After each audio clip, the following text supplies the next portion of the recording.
from my perspective at least, went and made the wrong choice at head coach.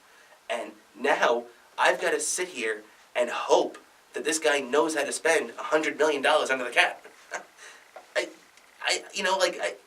I don't know what to think about that. Like, is he going to go out there and completely blow it? Now, we got $100 million under the cap, and it's going to be, the Jets are in a good cap situation for the next couple of years. They don't really have a lot of money committed, but the main thing is though that this is the guy, Mike McCagan, who's making decisions, and he knows that his ass is on the line. He knows that his job and probably his career as a general manager, or at least a front office personality, is on the line here. He's going to be either a laughingstock who sunk the Jets to lower lows than they've ever been, or he's going to be a hero who resurrected this team like a phoenix from the ashes and, chose the coach that he went the road less traveled, chose the coach that nobody wanted, made some key signings in March and April, had a damn good draft. Now, that's going to change people's view of him. If in retrospect after this year we look back and say, oh, you know what? The Jets went 9-7 this year. They might not have made the playoffs, but they took a big step forward. That I can handle. But if they're 7-9, 6-10, God forbid another 5-11 season, I can't deal with that again.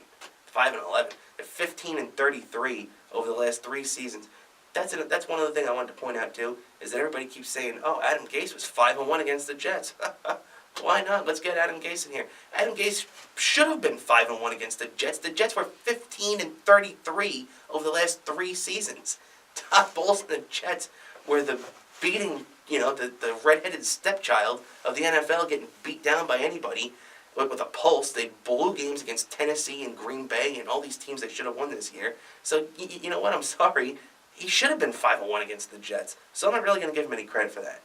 But I will say that as negative as I may sound in this segment, and as negative as I may have been, and as scared as I may have been when I saw that thing come across my phone, that Adam Gase was hired, I'm going to get my pom-poms out, like I said. I'm going to be here. I'm going to convince myself at some point in the next couple of months that Adam Gase is going to be the man to head this team in the right direction. But I'll tell you this. It's not, if the regular season comes around and we're not seeing progression out of Sam Darnold, and this is just another year where the team falls on its face, I'm not going to, it's going to be me and a lot of Jet fans. We're not going to be waiting any time to tell the Jets how wrong they were. And I don't care if they, look, the Jets have to face their fans. There were a lot of fans showing up to the games at the end of the year wearing bags over their head. I know that's what Joe Beningo said he wanted to do. I don't blame him. We're still talking about the butt fumble like 6 or 7 years after it happened. I know Mark Sanchez surfaced this year when poor old Alex Smith got hurt. Feel bad for that guy. That was a gruesome injury too. I hope he gets well better, soon. But we had to deal with Mark Sanchez surfacing again this year and bringing up all those old wounds. Rex Ryan threw his name in the coaching hat right before the Jets really didn't consider him. He said that he wanted to be Jets head coach. I'll tell you this much: I'll take him as the D coordinator.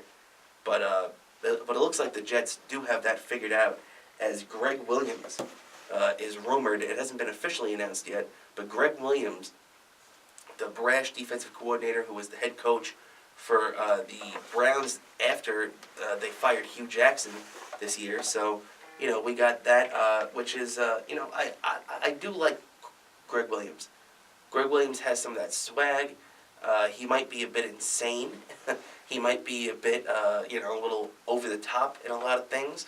But, I like the guy a lot. I think he's a hell of a defensive coordinator. I like, if you remember correctly, too, he was the guy on the Saints teams that was putting the bounty on all these players, specifically Brett Favre, which I know there's a lot of Brett Favre fans out there, so you might not like that too much, especially if you're a Jet fan. He's a former Jet out there. But, I still think that this guy Greg Williams is a good move. I do like that. I hope they bring in another offensive coordinator that that can work with Adam Gase well. It looks like he might bring in his guy from Miami, but it's not really going to be that big a deal anyway. The defensive coordinator is much bigger because Adam Gase is going to be calling the plays from the offensive perspective anyway. So, and one other thing too that I do have to say is that Sam Darnold seemed pretty excited about getting Adam Gase. Now, he's a 21-year-old kid who's excited that he's got another quarterback. It's a fresh start. He's got a new coach, I'm sorry. And, he's going to be excited about it. I don't want to sit here and say that it's a great thing, but I do want to say that the fact that the quarterback is behind it, and you got Jamal Adams on social media saying he's behind it, you get, a lot of these guys who, I wasn't really sure. I saw Jamal Adams pushing for Cliff Kingsbury early.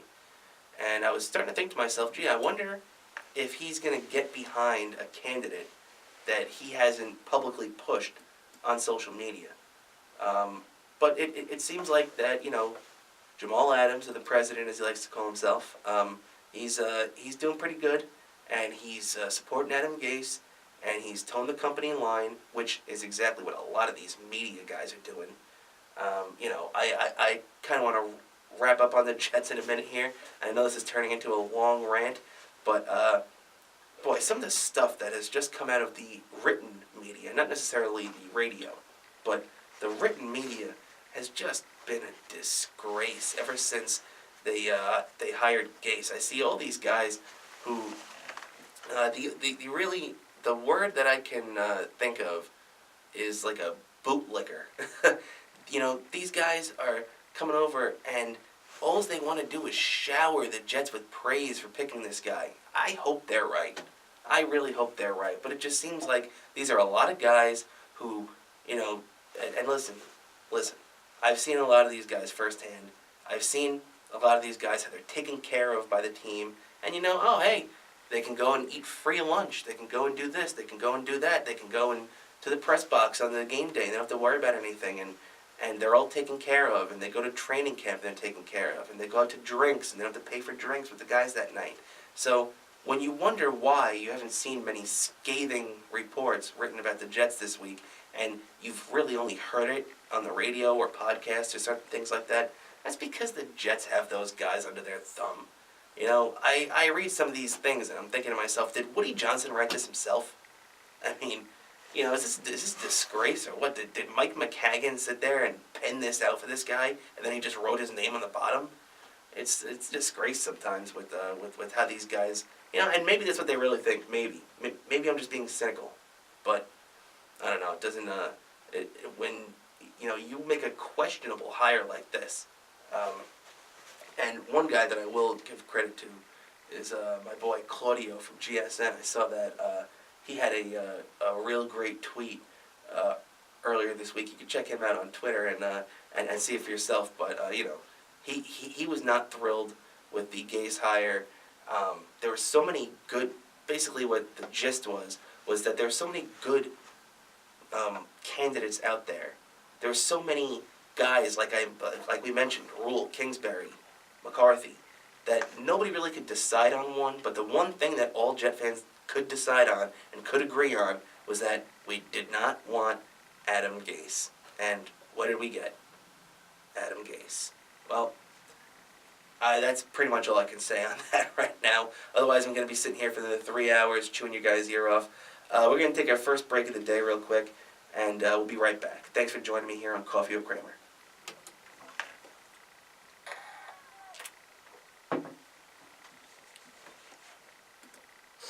All right. And I can just go right into it? Just let me know. I stopped your recording. Oh, perfect. So, when you're ready. All right. I'm going to come right in, do this little read, and then get right back into it. How much time do I got left? You're at 25 minutes right now. Perfect. So you got plenty of time. I'll give you a 10-minute notice if that's good for you. That's perfect. Thank you. All right. All right.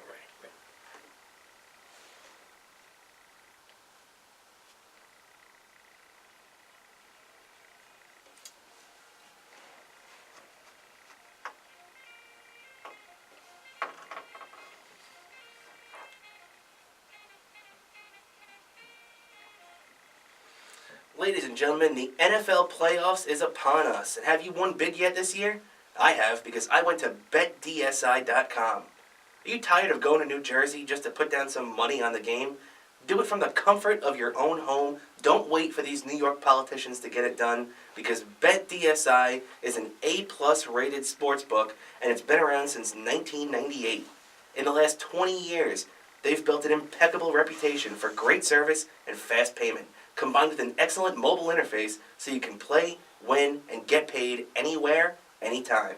And if you sign up for a new account today and use my promo codes COFFEE100, BetDSI will double your money today up to a $500 deposit. Or use COFFEE25 and try BetDSI out for free, where they'll give you a $25 free play. I was 16-6 on the season, on the regular season, and I went 2-0 on last wild card weekend.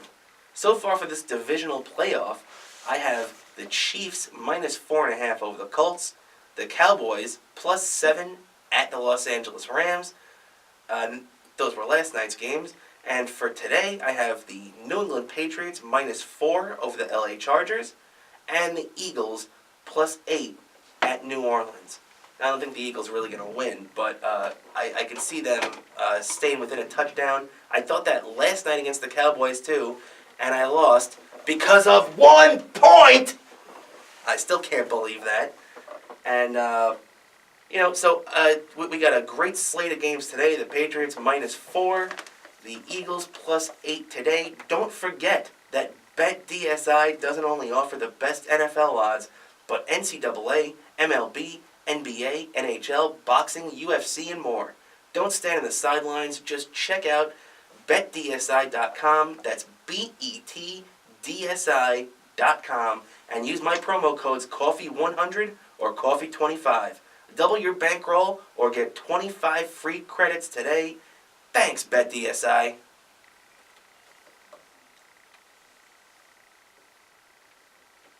All right, and now we got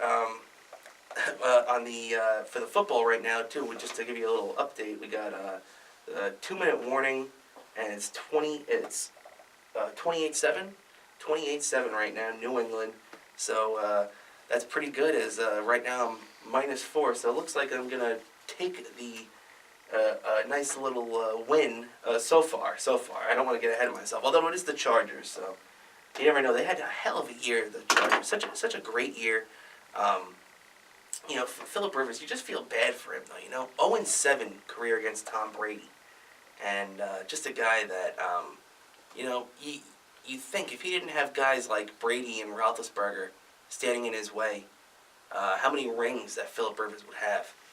Or, and also you got to feel bad for him, too. This is a guy that was selected by the Giants, who've won 2 Super Bowls over the last 15 years, and he ended up getting traded for the guy, for Eli Manning. And now Eli's got 2 rings, he's got nothing, and, it's a real shame for Philip Rivers. But he's definitely a hell of a quarterback and a future Hall of Famer, slam dunk, no doubt about it. Which is another crazy thing, too, when you think about how the Chargers had LaDainian Tomlinson and Philip Rivers, 2 definite Hall of Famers, and even Antonio Gates, if you want to throw that in there, too. And just never were able to get it done. They got to the title game, I believe, that 1 year in 2006, and just could not get it done. And you feel bad when